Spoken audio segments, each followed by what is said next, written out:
메가변리사 수험생 여러분 안녕하세요. 특허법 강의하는 박지환 변리사입니다. 네, 안녕하세요. 저는 메가변리사에서 상표법을 강의하는 최지환 변리사입니다. 저희가 오늘 이 스튜디오에 두 분 손님을 모셨습니다. 이번에 62기 변리사로 합격을 하신 동차 합격자 두 분을 모셔서 동차 합격에 대한 여러 가지 노하우 그리고 경험을 공유해 보고자 합니다. 귀한 시간 내주셨습니다. 정수빈 변리사님, 홍진영 변리사님이십니다. 반갑습니다. 반갑습니다. 합격을 진심으로 다시 한번 축하드립니다. 감사합니다. 아직 많이 긴장되시죠? 떨리시고. 네. 이 카메라 보시면서 이 수험생 여러분들께 간단한 본인 소개 부탁드리겠습니다. 안녕하세요. 저는 광주과학기술원에서 생명과학을 전공한 62기 정수빈입니다. 안녕하세요. 저는 항공대학교에서 기계공학 전공한 62기 홍진형입니다. 다시 한번 축하드립니다. 감사합니다.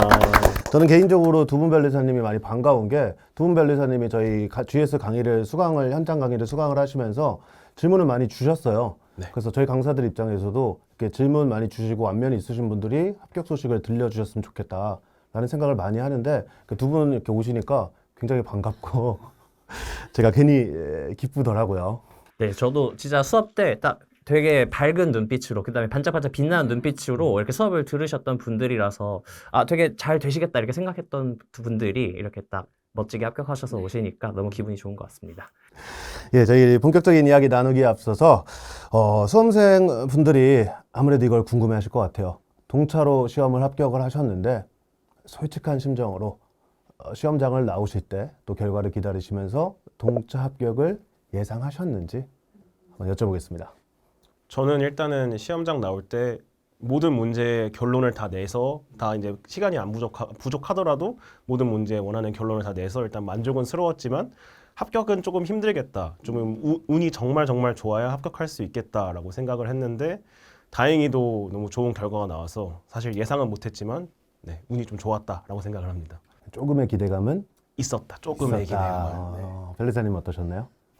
저는 2차 시험을 다 보고 나왔을 때 기분이 일단 굉장히 좋았거든요. 내가 준비한 만큼 진짜 다 잘 쓰고 왔다라는 생각이 들어서 진짜 운이 따르면 합격할 수 있겠다라는 생각이 들었습니다. 변리사님은 조금은 아니고 좀 많이.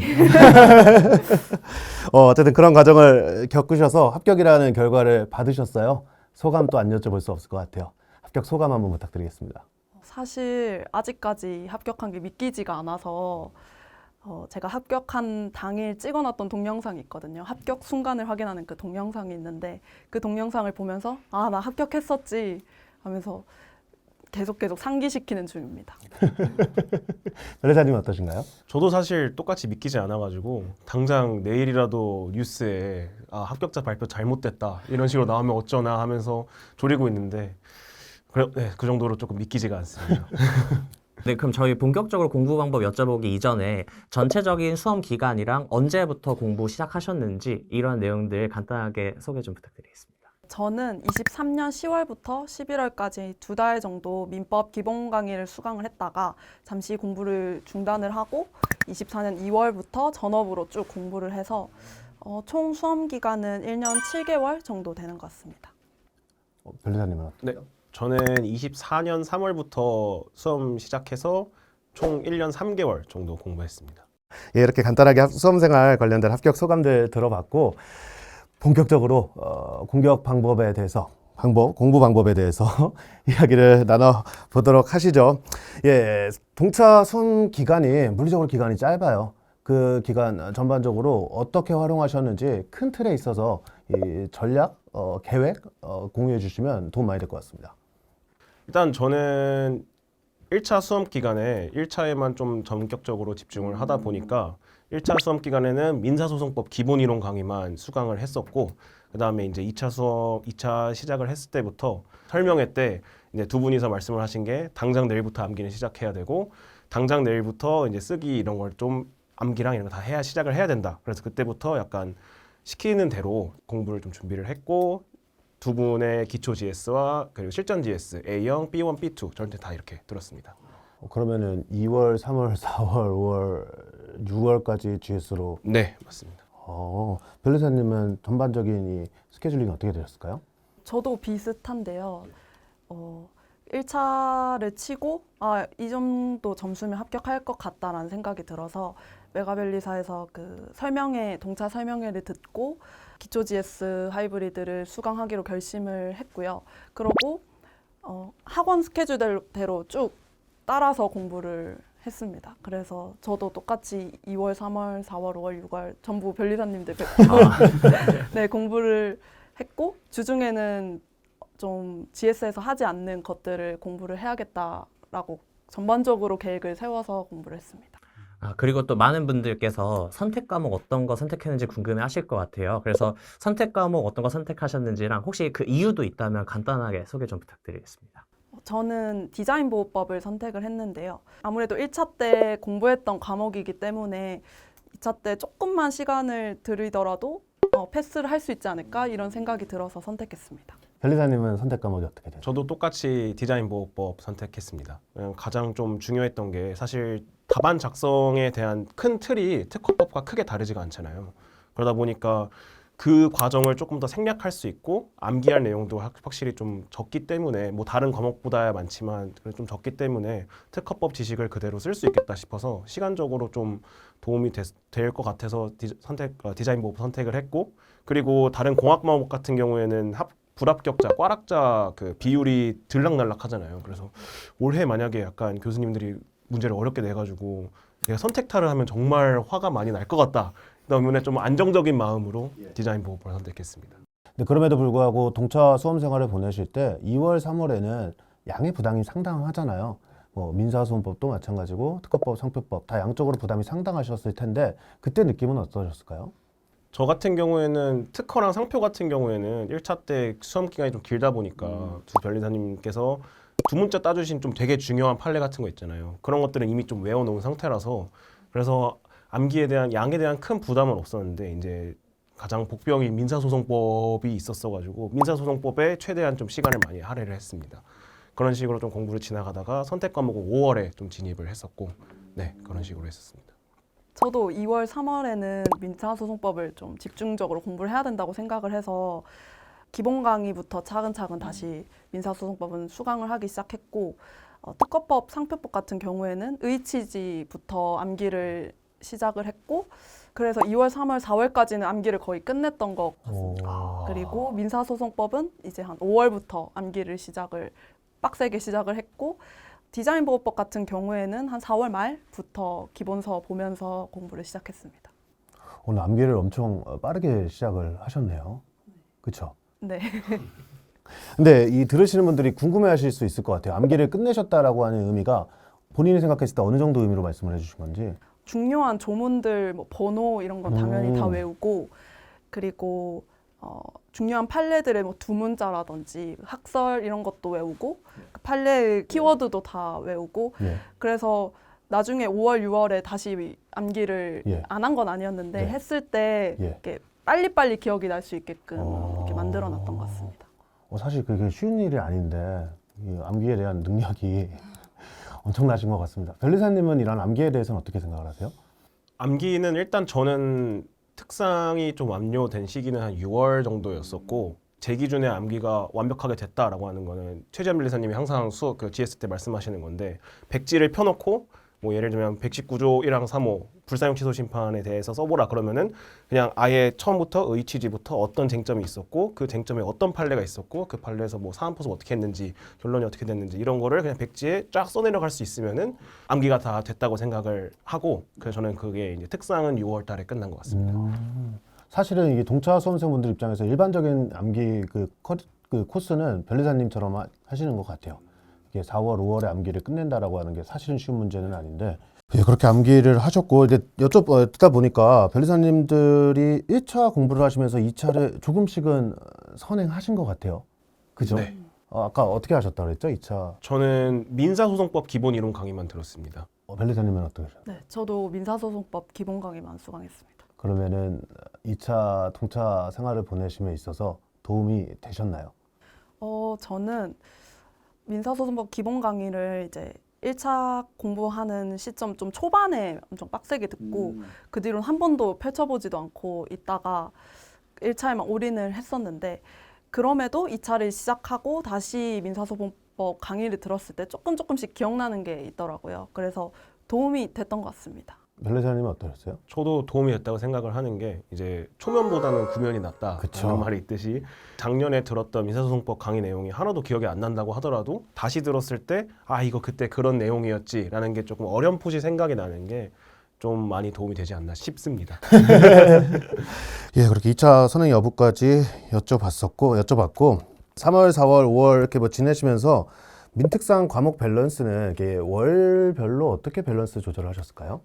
저는 일단 민사소송법이 새로운 과목이다 보니까 2월, 3월, 4월까지는 좀 한 70%는 공부를 했었던 것 같고 이제 6월, 7월에는 5대 2대 2대 1 정도로 좀 줄여서 공부를 했습니다. 어쨌든 동차 수험 생활 내내 주력이 되는 건 민사소송법일 수밖에 없겠네요. 네. 변리사님은 어떠셨나요?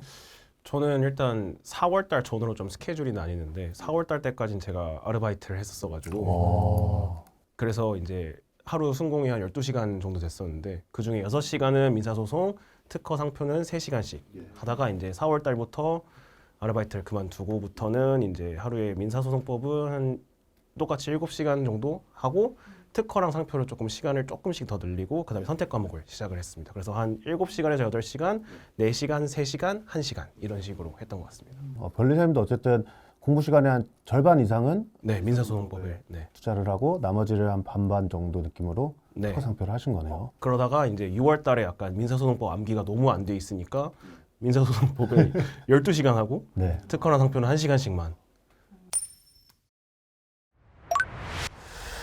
전체적인 공부 학습 전략도 한번 여쭤봤었고 그러면 아무래도 특허법 안 여쭤볼 수 없죠.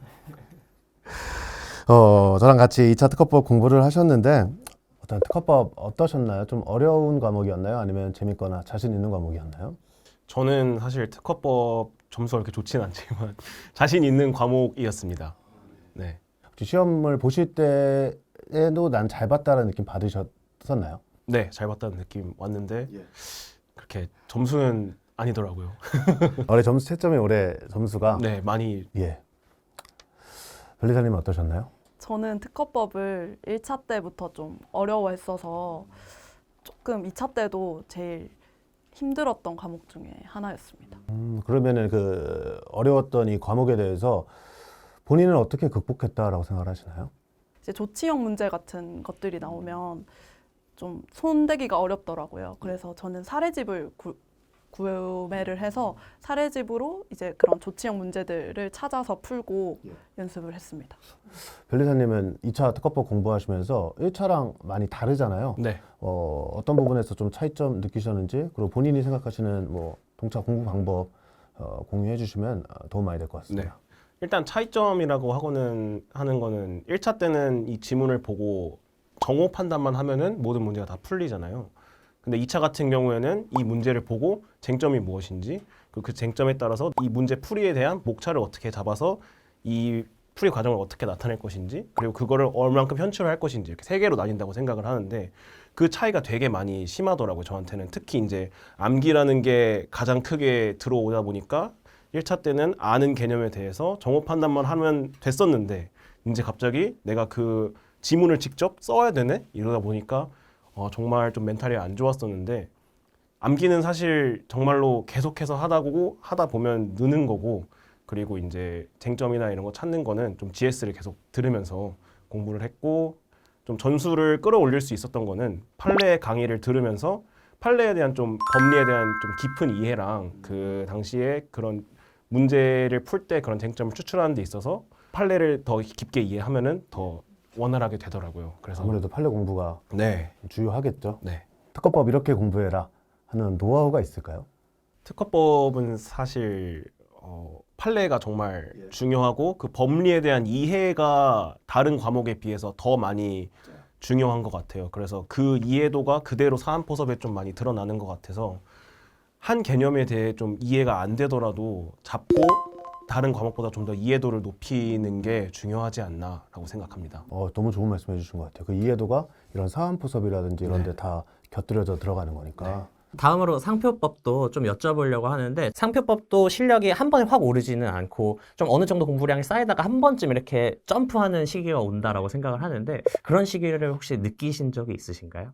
저는 3월에 기초 GS 하이브리드 끝나고 그 판례집을 다시 회독을 한번 했었거든요.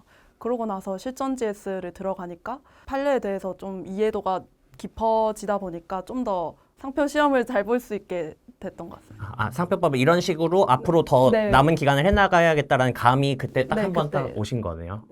별리사님은 저는 되게 그 방법은 비슷한데 4월에 실전 GS 끝나고 특허 같은 경우에는 점수가 좀 이렇게 등수랑 이렇게 올라가는데 상표는 여전히 조금 이렇게 많이 바닥에 있어서 이거 어떻게 해야 되지 하고 이제 최재함 선생님께 질문을 드렸는데 판례 공부를 한번 해보라고 하셔서 그때 저도 똑같이 그 판례 서브집 있잖아요. 서브노트 그거를 정독을 한번 하고 그럼에도 조금 더 부족한 것 같아서 다시 질문을 드리니까 이번에는 그 사건명, 그 상표명만 보고 이게 어떤 사건이었는데 어떤 게 쟁점이었고 그 쟁점에서 어떤 법리가 나왔고 결론이 나왔는지 이렇게를 한번 백지에 한번 써봐라 라고 이런 식으로 해서 그냥 처음부터 다시 그걸 한번 해보니까 그때가 이제 B1형 막 시작했을 때였는데 등수가 막 팍팍팍 오르는 걸 좀 느꼈고 좋았습니다. 5월 달에 딱 네, 5월에서 6월쯤 이렇게 많이 올라갔어요.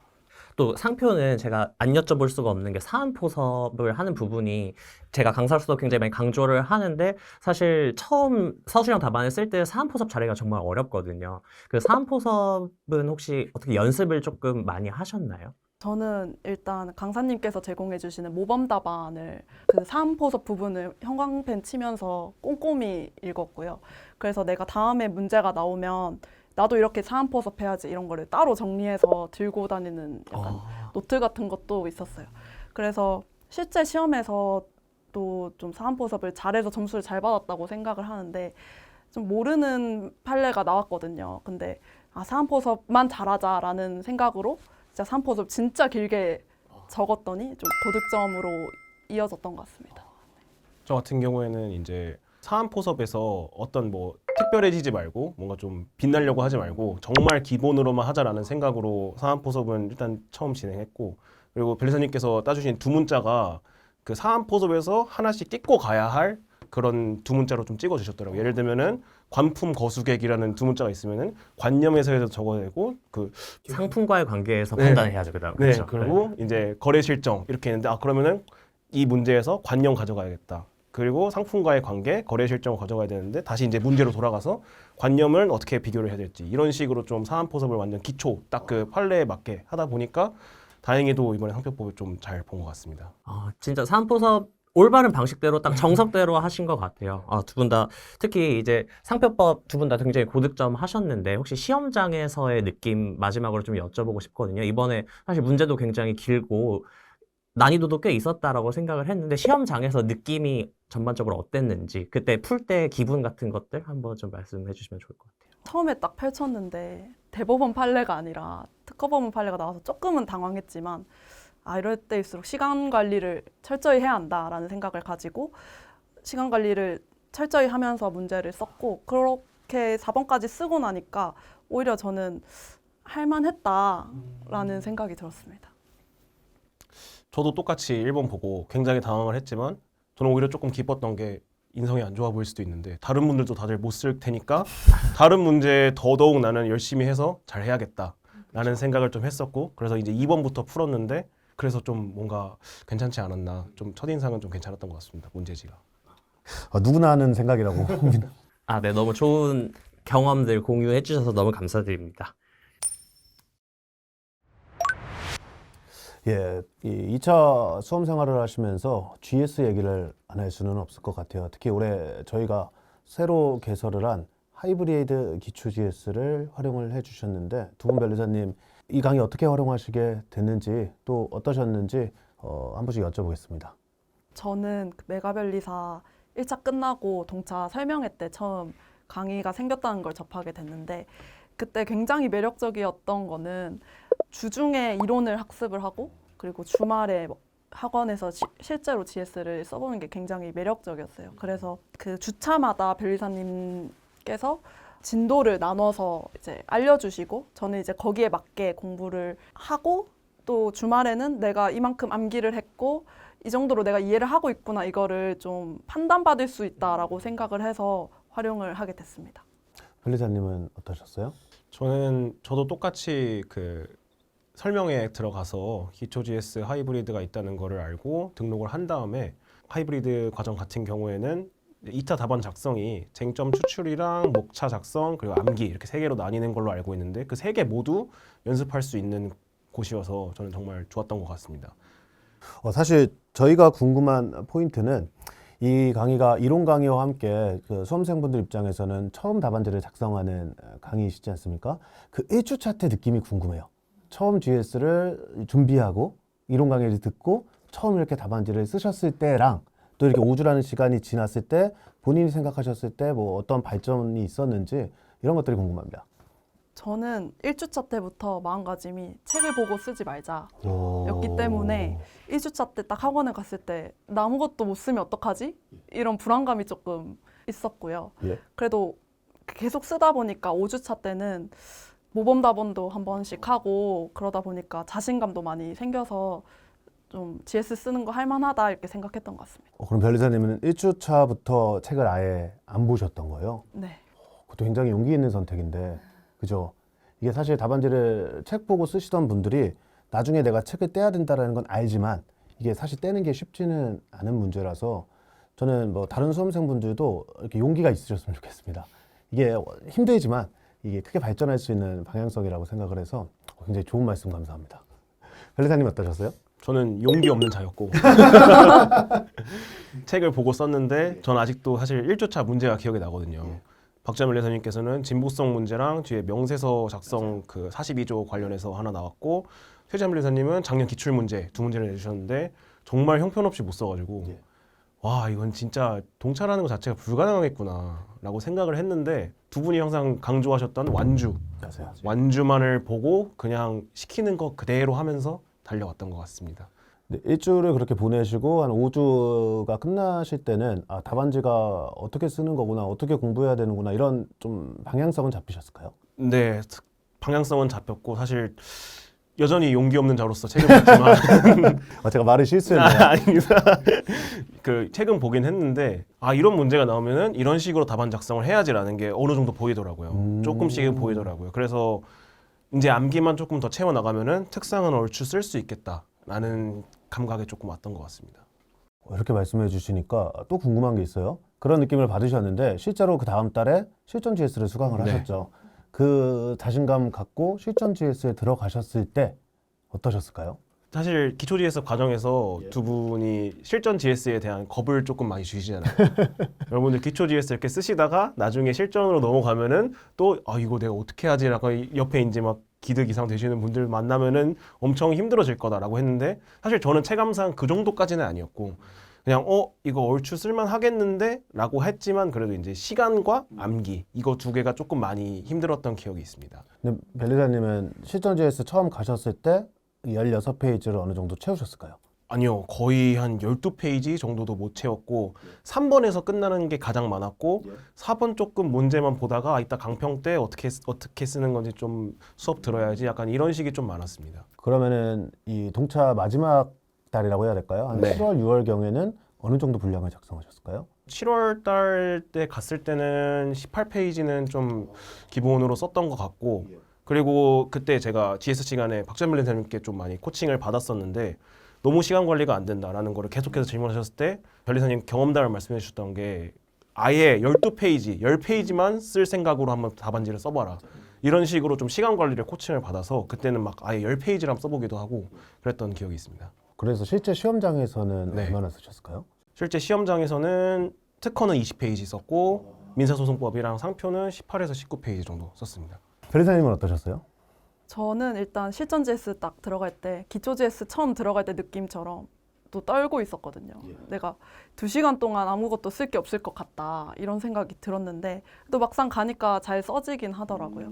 근데 저도 똑같이 한 4번, 4-1번 이 정도에서 시간이 시간이 끝나가지고 그러면 대략 몇 페이지 정도 나오나요? 4월, 5월에는 한 15페이지 정도를 작성을 했고 실제 시험장에서는 한 18페이지 이렇게 네, 작성을 그럼 했습니다. 시험장에서 말고 그 전에 본인이 연습하실 때는 대략 몇 페이지 정도? 연습할 때는 항상 한 16페이지는 넘긴 네, 힘들었던 것 같아요. 이렇게 그 동차분들이 제일 어려워하는 GS 답안에 대한 입문, 이 트레이닝을 극복하신 좋은 예시들인 것 같고, 제가 농담 삼아서 뭐 수민 변리사님께 뭐 용기 있고 용기 없다 뭐 이런 식의 말씀을 드린 것 같은데, 사실 그 홍 변리사님도 저는 굉장히 용기 있는 사람이라고 생각을 하는 게, 강의 끝나고 저한테 항상 질문을 주셨어요. 이 답안지 들고 오셔가지고 다른 분들 다 질문하실 때까지 기다렸다가 마지막에 남으셔서 같이 답안지 좀 보자. 그래서 제가 이렇게 쓰였으면 좋겠습니다 라고 말씀드렸더니 그 다음 주에 본인 답안지 또 들고 오신 거예요. 그래가지고 변리사님 말씀하신 대로 이렇게 고쳐봤다, 스타일을. 그래서 이걸 어떻게 보시냐 해서 다시 그거 잡고도 한 30분 뭐 이렇게 같이 이야기를 했던 것 같은데, 저는 그런 시간 보낼 때마다 이분은 되게 용기 있는 사람이고 합격하셨으면 좋겠다 라는 생각을 한 기억이 떠오르네요. 저는 제가 올해 처음 기초 GS 하이브리드 과정을 했던 거잖아요. 그리고 기억하실지 모르겠지만 제가 강의 첫날에 여기에서 많은 동차 합격자분들을 만들어내고자 하는 의지로 이 강의를 기획했다 이렇게 말씀을 드렸는데, 혹시 다음 이제 동차를 준비하신 분들께 이 기초 GS 하이브리드 강좌를 추천하실 만한지 간단하게 좀 말씀 부탁드려도 될까요? 저는 정말 자신 있게 추천을 드리고 싶고요. 그 이유는 동차 공부하는 첫 시작이잖아요. 근데 그 시작을 이제 훌륭하신 분들과 훌륭한 커리큘럼이었다고 생각을 하기 때문에 전 정말 추천드리고 싶습니다. 혹시 다시 돌아가셔도 선택하시나요? 네, 당연합니다. 저희가 너무 대답을 강요하죠? 아, 그 변리사님은 어떠세요? 하이브리드의 장점은 확실히 그 2차 답안 작성에 있어서 모든 것들을 다 준비할 수 있고, 또 심지어 1시간만 작성을 하니까 큰 부담도 안 되고, 그렇다고 해서 아예 좀 막 풀어지는 느낌도 아니고, 그렇다고 또 이제 2시간이나 현강을 하고 목차도 직접 잡아보고 거기서 이제 완전 실전으로서 강사님들이 어떻게 목차를 잡았는지를 다 직접 볼 수 있으니까 확실히 저는 좋은 것 같습니다. 다시 돌아가셔도. 네. 이렇게 하이브리드 GS까지 이야기를 나눠봤고, 뭐 GS만 있는 건 아니니까요. 그 외에도 2차 강의 수강을 하시면서 혹시 도움이 됐던 강의들이 있으시면은 공유를 부탁드리겠습니다. 저는 최종 정리 강의를 좀 엄청 유용하게 활용을 했는데요. 이제 빠른 시간 안에 이제 모든 그 내용을 정리하는 강의다 보니까 내가 이 부분은 조금 암기가 덜 되어 있네, 이 부분 좀 이해가 좀 더 필요하겠다, 이런 부분을 좀 캐치할 수 있어서 마지막까지 뭘 더 중점적으로 공부하면 좋을까를 생각할 수 있게 되어서 강의를 추천드립니다. 네. 예, 그럼 변리사님 혹시 어떠셨어요? 제가 추천드리는 강의는 일단 GS 전반적인 모든 강의 다 추천을 드리고, 그리고 판례 강의를 가장 좀 추천드리고 싶은 게, 동차생들 같은 경우에는 판례 강의를 안 들을 수도 있지만 자기가 이해도가 좀 많이 떨어지는 파트에 대해서 발췌해서 판례 강의를 들으면은 훨씬 더 실력 향상에 도움이 될 거라고 생각합니다. 동차 기간이 정말 쉽지 않았고, 무엇보다 가장 힘든 게 이 짧은 기간 안에 많은 것들을 해내야 된다라고 하는 부담감이 굉장히 힘드셨을 것 같아요. 그때 그 동차 기간을 겪어낼 수 있었던 어떤 본인만의 마인드셋, 그런 것이 있으면 혹시 좀 공유 부탁드려도 될까요? 저는 이제 친구한테 들은 거긴 한데, 친구가 동차 합격률이 낮긴 하지만 그건 숫자에 불과하다 이렇게 말을 해줬거든요. 근데 그 말에 굉장히 위로를 받고 나도 할 수 있다 이런 생각을 계속해서 했던 것 같습니다. 되게 멋진 말이네요. 그건 숫자에 불과하고 어쨌든 0은 아니니까 그게 대가 될 수 있는 거니까. 저 지금 감명받았어요. 예, 변리사님 어떠셨어요? 저는 딱 두 가지가 있는데, 첫 번째로는 저는 기득에 합격을 하든 삼시에 합격을 하든 합격을 할 사람이기 때문에 완주는 반드시 한번 해야 되는데, 그거에 대해서 시간을 버리고 완주를 하느냐, 시간을 버리고 그 다음에 완주를 하느냐, 지금 당장 하느냐에 결국 달려 있는 거니까 동차 기간에 완주를 꼭 하자가 이제 첫 번째였고, 두 번째로는 조금 이상하게 들리실 수도 있는데 자아를 버려야 했거든요. 자아를 버려라. 그리고 저기 저 전문가들이 시키는 대로 해라가 이제 뭔가 좀 비법이었을 것 같습니다. 근데 그럼에도 불구하고 준비하는 기간에 어쩔 수 없이 슬럼프 비슷한 것들이 올 수밖에 없다라고 생각을 하는데, 혹시 그런 거를 겪으셨는지, 또는 그러면 어떻게 극복을 하셨는지 간단하게 좀 공유를 부탁드리겠습니다. 저는 2차 시험 접수하고 나서 조금 슬럼프를 겪었는데요. 접수 시점이면은 한 4월 말, 4월 말. 5월 초였던 것 같은데 그때 한 일주일 동안 진짜 공부도 안 하고 학원도 안 가고 그냥 진짜 누워서 쉬다 보니까 아, 내가 왜 지금 누워 있지? 이런 생각이 점점 들더라고요. 그래서 아, 다른 사람들은 다 공부하고 있을 텐데 나도 해야겠다 이런 생각이 쉬다 보니까 자연스럽게 들어서 극복이 됐던 것 같습니다.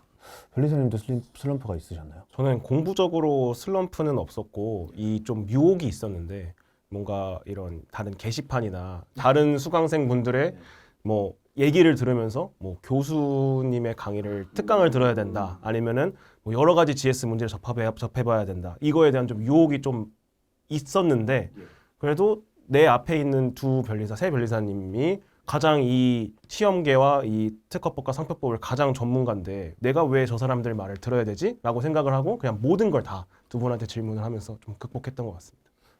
아, 그리고 아까 말씀 주시는 과정에 휴식을 이제 좀 취하면서 회복을 했다고 말씀 주셨는데 또 많이 궁금해하실 만한 내용이 이 동차 기간 동안에 이제 좀 쉬는 시간이라고 할까요? 일주일에 쉬는 시간 같은 걸 좀 가지셨는지 간단하게 좀 공유 부탁드리겠습니다. GS 끝나고 일요일 저녁부터 월요일 한 점심 먹을 때까지는 난 항상 푹 쉬었던 것 같아요. 근데 그렇게 쉬는 패턴을 만드셨던 게 도움 되셨죠? 네.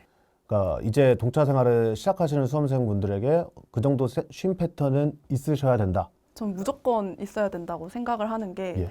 계속 달리다 보면은 솔직히 저는 잠을 잘 못 줄이는 성격이어서 계속 피곤이 누적되고 이러는 게 좀 쉽지 않을 것 같아가지고 시간을 정해놓고 쉬면 규칙적으로 좀 더 생활을 할 수 있게 되고 그러다 보니까 꼭 쉬는 시간을 가지셨으면 좋겠습니다. 전 너무 좋은 말씀 해주신 것 같아요. 이 동차 수험생분들한테 제일 중요한 게 완주인데 그 일주일의 번이 아니잖아요. 근데 완주라는 긴 호흡으로 봤을 때는 이거 너무 도움이 되는 얘기인 것 같습니다. 변리사님은 어떠세요? 저는 이 휴식 부분에서 유일하게 그 변리사님들 말을 안 들었는데 저는 휴식 없이 쭉 달리다가 오늘은 공부를 하는 것보다 쉬는 게 더 이득이겠다 싶을 때 쉬었습니다. 네, 계획 없이 그냥 딱 침대에서 일어났을 때 이거 오늘은 진짜 아니다. 이러면은 이제 그날은 쉬고 실례가 안 된다면 그런 느낌은 어느 주기로 받으셨나요? 한 달에 한 2번 정도 왔던 것 같아요. 네. 근데 뭐 체력이 좋으신 분들은 버닝을 안 할 이유는 없는 것 같아요. 그렇죠? 저도 동차 수험생활 돌아간다면은 이런 얘기 듣고 시작했어야 되는데 저희가 두 분 보내드리고 싶지 않은데 이제 시간이 어느덧 이렇게 흘러가지고 어느덧 마지막 질문을 드려야 될 것 같아요. 지금 공부를 하실 수험생 분들에게 힘이 되는 한마디씩 부탁드리겠습니다. 수험 기간은 사실 완주가 제일 중요하다고 생각합니다.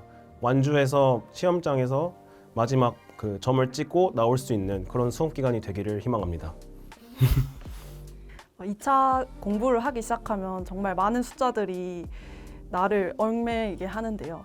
뭐 GS 성적이라든지 뭐 시험에 접수한 사람의 수라든지 동차 합격률이라든지 이런 되게 많은 숫자들이 좀 힘이 들게 하는데 그런 숫자는 숫자에 불과하다 이런 생각을 가지시고 나는 할 수 있다 이런 마음가짐으로 끝까지 잘 해내셨으면 좋겠습니다.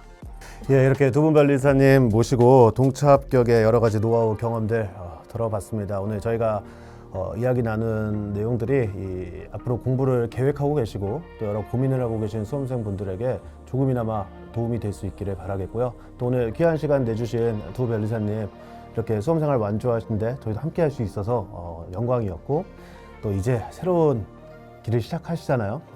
더 용감하게, 더 현명하게 잘 이겨내실 거라고 생각을 합니다. 두 분 변리사님 앞으로 더 멋진 커리어 쌓으시라고 박수 치면서 보내드리도록 하겠습니다. 오늘 귀한 시간 내주셔서 감사하고요. 다시 한번 축하드립니다. 감사합니다. 네, 감사합니다.